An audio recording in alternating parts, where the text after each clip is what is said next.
Iglesia de Jesucristo.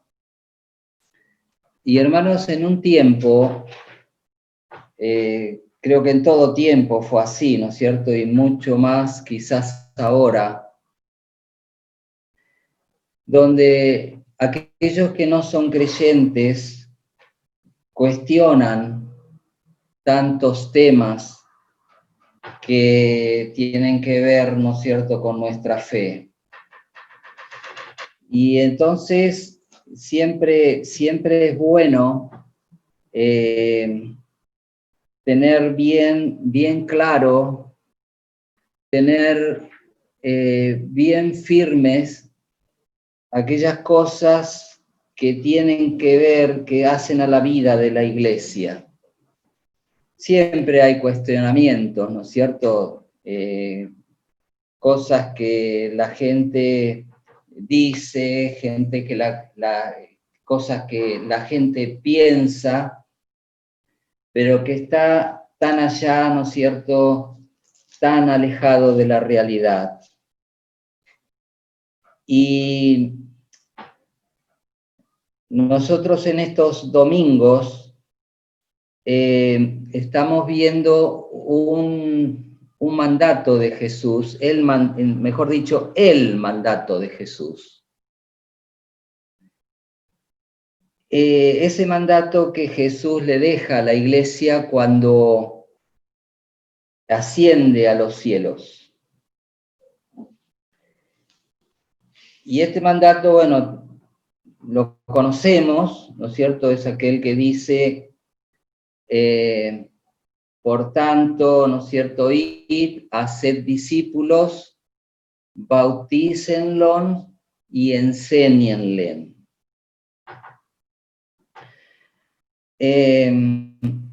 Ahora, Jesús manda a la iglesia, le da este mandato, una vez que Él prepara a la iglesia.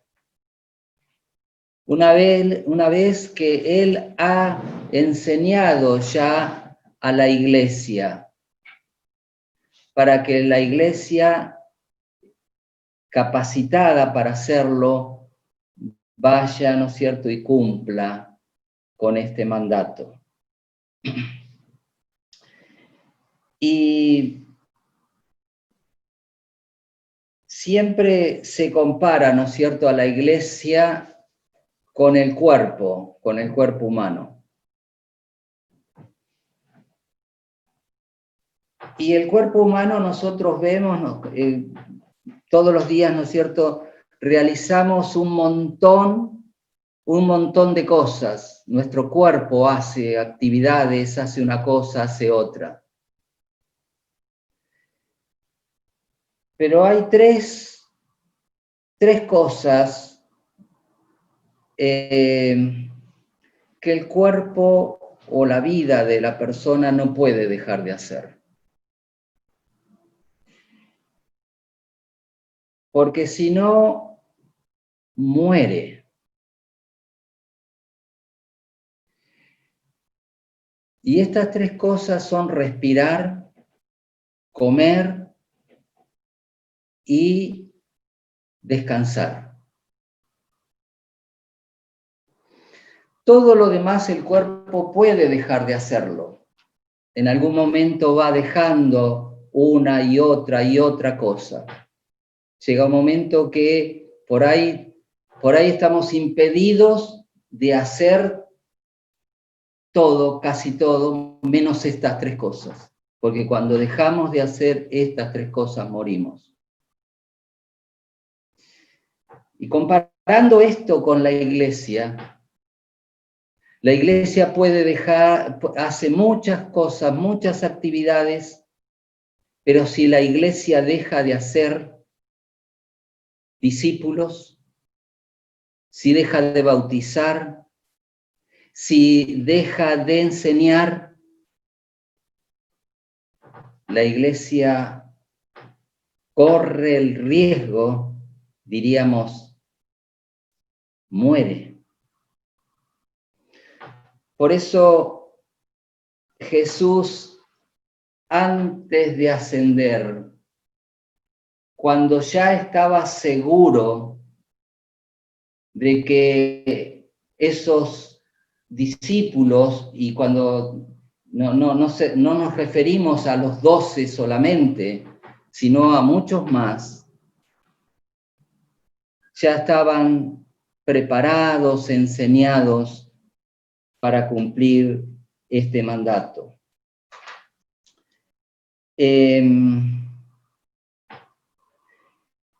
El bautismo es un acto espiritual.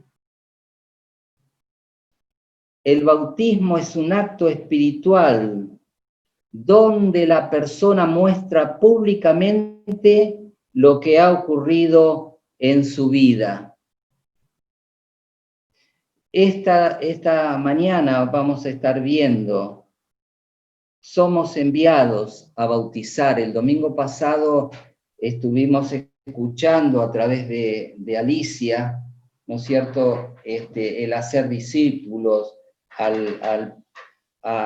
enviados a predicar, ¿no es cierto?, la palabra, a hacer discípulos. Y hoy tenemos este tema del bautismo. El domingo próximo, Marcela traerá el mensaje con el siguiente tema, con el último tema, ¿no es cierto?, del mandamiento de Jesús, enseñando.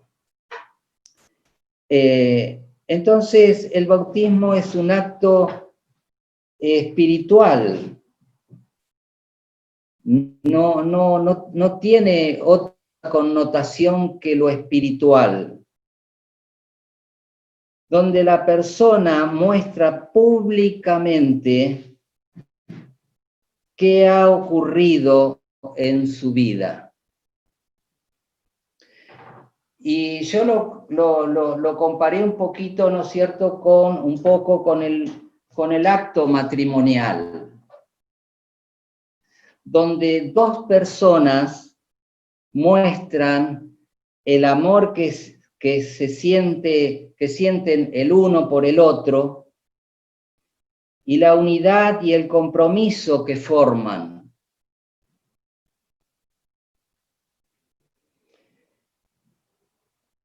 El bautismo es un acto demostrativo donde la persona está hablando, está diciendo lo que ocurrió en su vida.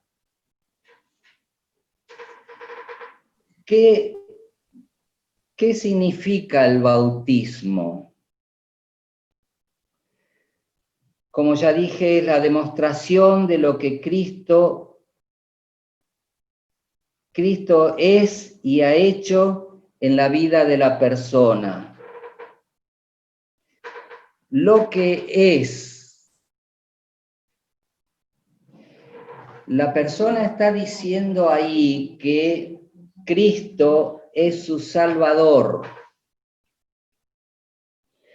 el único que murió, que puso su vida en la cruz, que dio su vida por nuestros pecados.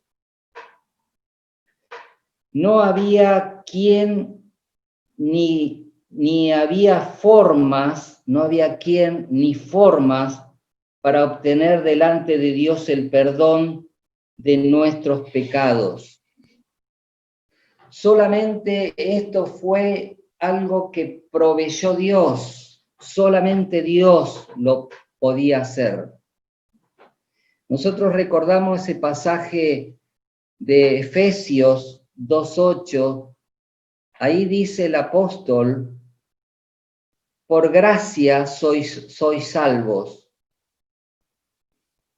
Por gracia sois salvos. Y esto no es de vosotros, sino es un regalo de Dios, no por obras para que nadie se gloríe. Así que es un regalo de Dios, es algo que Dios nos ofrece gratuitamente.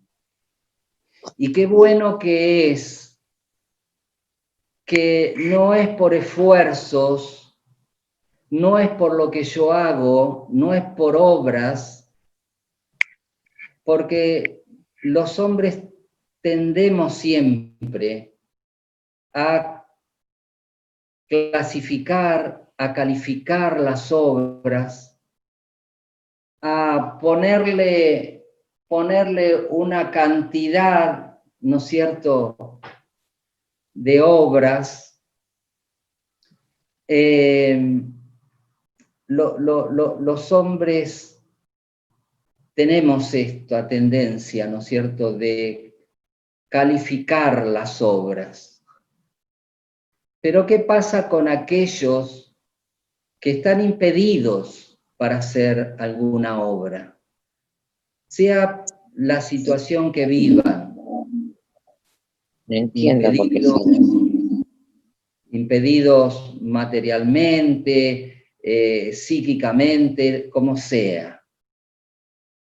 Entonces Dios, en su gran bondad, en su gran y maravillosa misericordia, ofrece este regalo para todos.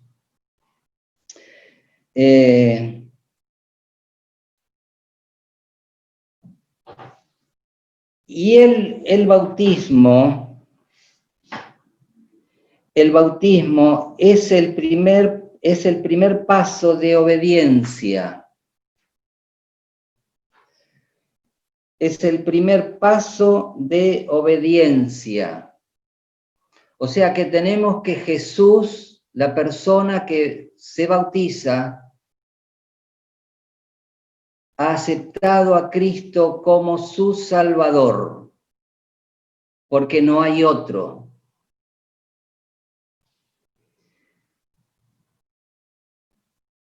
Y la persona está diciendo, a través del bautismo, también, que Jesús es el Señor, en la cual esta persona ha entregado su vida a Cristo para que Él la gobierne, para que Él controle su vida. Es el Señor de su vida, quien va a guiarlo, quien en algún momento no, y momentos difíciles hay siempre en la vida. Momentos de conflictos, momentos difíciles, donde uno se siente confundido, se siente sin rumbo, sin horizonte, no saber cómo resolver las cosas, sin tener la claridad para resolver la situación. Jesús guía por el camino seguro. Jesús guía día a día los pasos del creyente para que cada paso que dé se sienta cada vez más y más seguro en la vida. No solamente guía este Señor, sino que ayuda. Y qué valiosa es la ayuda cuando mis fuerzas me abandonan, cuando mis fuerzas decaen, cuando mi capacidad no es suficiente. Ahí está Él, ayudándome, para fortalecerme con su poder. Y el poder de Dios es un poder único, es un poder sin igual. No hay ni un poder que pueda detenerse o pueda detener al poder de Dios. Y es un poder no para destruir, sino para ayudar, para levantar, para animar, para ayudarme en ese poder a poder superar la situación, a tener victoria sobre las cosas. Es un Señor que da capacidad con su sabiduría, poniendo orden en la mente, proveyendo recursos necesarios. Entonces es el Salvador, es el Señor de su vida y le obedece. Estas son las razones por las cuales la persona se bautiza. Esto es lo que debe mover al individuo, a la persona a bautizarse. Si no, el bautismo no tiene ningún sentido. Hay religiones, ¿no es cierto?, que practican otro tipo de bautismos. Hay quienes bautizan, nosotros sabemos bien, bautizan niños. Hay otros que bautizan adultos, pero rociándolos con agua. Pero el bautismo que Dios pide, el bautismo que Dios requiere, que Dios exige, es el bautismo por inmersión, donde la persona es totalmente puesta en el agua, donde la persona totalmente está sumergida debajo del agua. Y no solamente las formas requiere Dios, sino el porqué, que lo hemos visto, porque es el Salvador, porque es el Señor y porque le obedezco. ¿Qué diferencia hay entre el bautismo que practicaba Juan y el bautismo después de Cristo? Y nosotros podemos ver esto que se planteó ahí en Hechos, capítulo 19, donde el apóstol Pablo estaba de visita en Éfeso y dice ahí el texto bíblico a partir del versículo 2, dice: entonces le dijo Pablo a unos discípulos, a unos creyentes de ese lugar: ¿recibisteis el Espíritu Santo cuando creísteis? Ellos le contestaron: ni siquiera hemos oído que haya Espíritu Santo. Entonces dijo: ¿en qué pues fuisteis bautizados? Ellos respondieron: en el bautismo de Juan. Y dijo Pablo: Juan bautizó con el bautismo de arrepentimiento, diciendo al pueblo que creyese en el que había de venir después de él, es decir, en Jesús. Cuando oyeron esto, fueron bautizados en el nombre del Señor Jesús.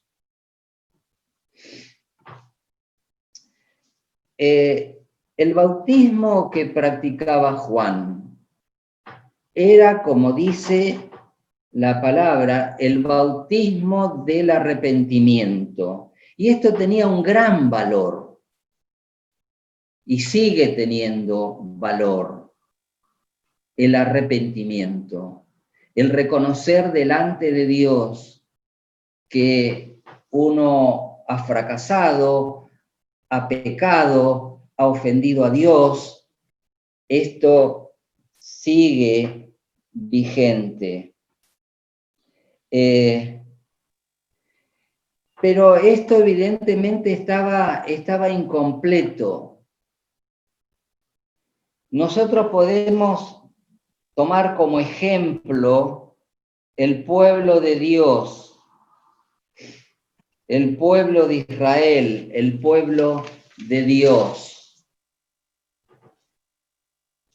En un momento estaban bien y en un momento estaban mal. Por eso no escuché. Cuando entraban en una situación, ¿no es cierto?, de conflictos, cuando entraban en un estado de separación de Dios, cuando estaban separados de Dios, alejados de Dios, cuando el pecado se hacía presente en medio de ellos y los dominaba y los guiaba, se arrepentían, volvían a tener contacto y comunión con Dios, se arrepentían. Pero esto no duraba mucho. Volvían a las prácticas, a las costumbres, a vivir de acuerdo a sus reglas, a sus interpretaciones de la vida. Y ustedes recuerdan, vivían presentando sacrificios constantemente para obtener el favor de Dios.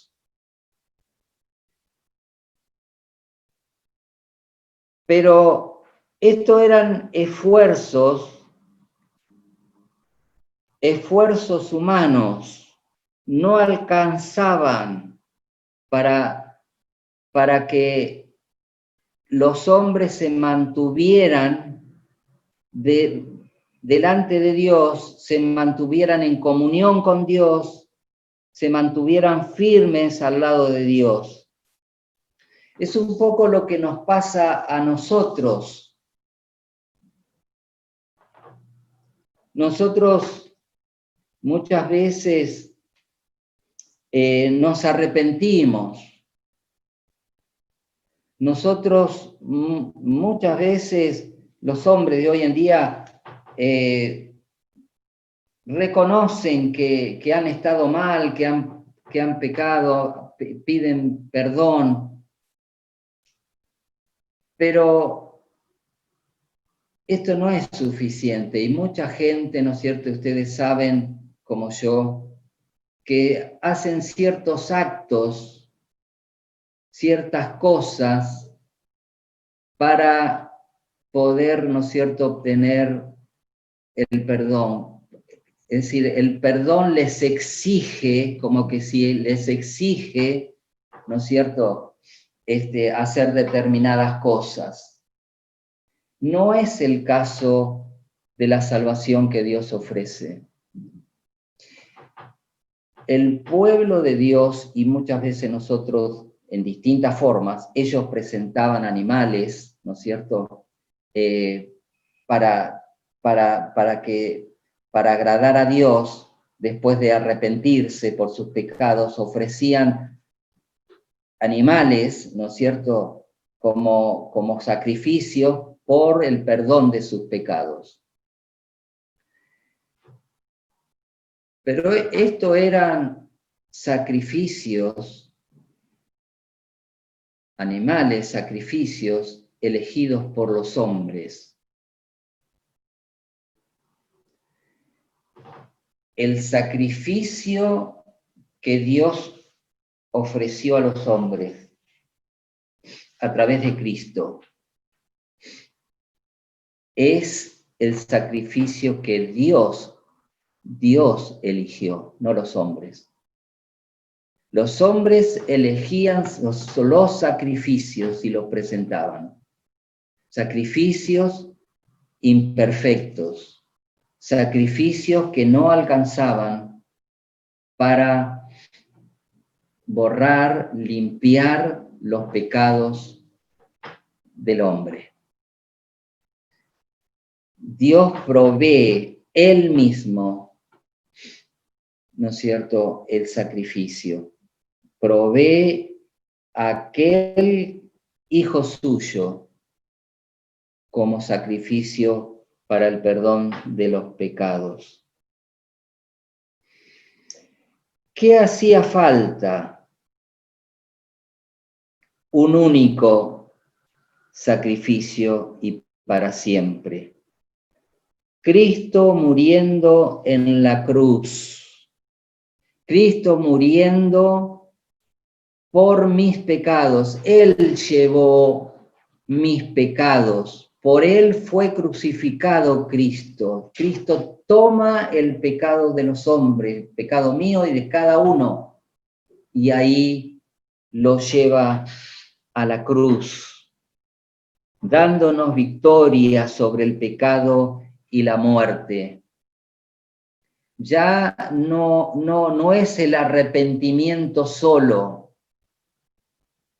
sino que aquí, ¿no es cierto?, juega, que alguien toma mis pecados, muere por mis pecados, para que mis pecados fuesen también ahí crucificados y muertos en esa cruz. Es el Cordero, es el sacrificio que Dios provee para el hombre.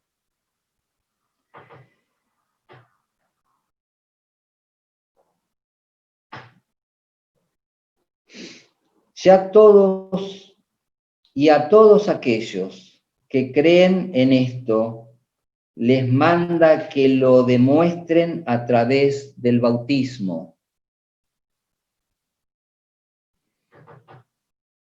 El bautismo de Juan era insuficiente porque era el arrepentimiento del hombre, pero faltaba, ¿no es cierto?, aquello que el creyente, a través de creer en Cristo, es provisto del Espíritu Santo.